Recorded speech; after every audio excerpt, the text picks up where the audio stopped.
Древниот тропар во Јорданија, кој се пее за големиот христијански празник Богојавление, одекнуваше низ калдрмисаните улички во стариот дел на Охрид.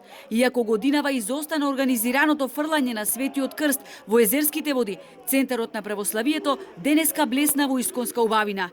По завршување на светата божествена литургија во кругот на црквата Свети Никола Геракомија се изврши осветување на водите и символично фрлање на крстот во мал котел. Честниот крст му донесе многу радост на варошанецот Никола Чорбески. Овај ден представува најбавиот ден за мене во целата година. Ова е свет ден. Многу сум среќен што фатив овај свет крст. Годинава малку на подруг начин, али тоа е тоа. Охриѓани буквално живеат за овој ден, бидејќи фрлањето на крстот е традиција која негуваат од памтивек.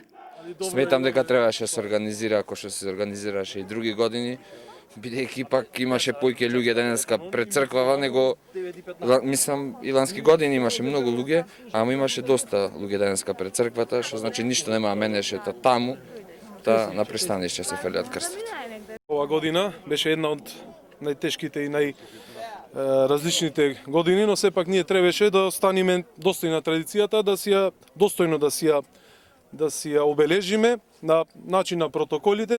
Сепак не изостана символичното капење во водите, кое значи духовно раѓање. Најважно е, велат охриѓани, да не се прекине традицијата.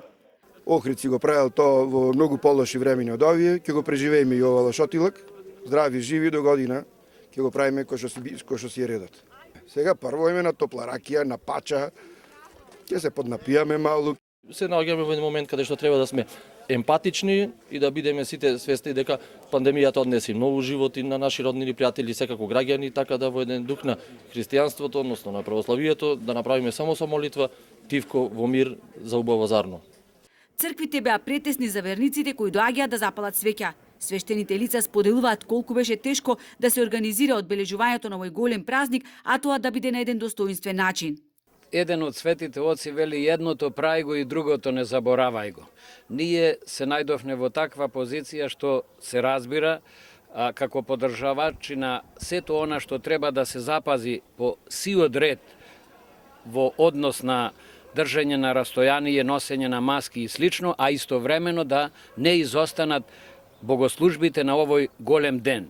Покрај верниците, во црквите беше забележително присуството на полицијата, која ги запишуваше сите што се капеа во осветените езерски води. Иако и во соседна струга вриеше од полиција, таму традиционално, од Чаршискиот мост врзан за коноп, крстот се фрлаше во реката Дрим.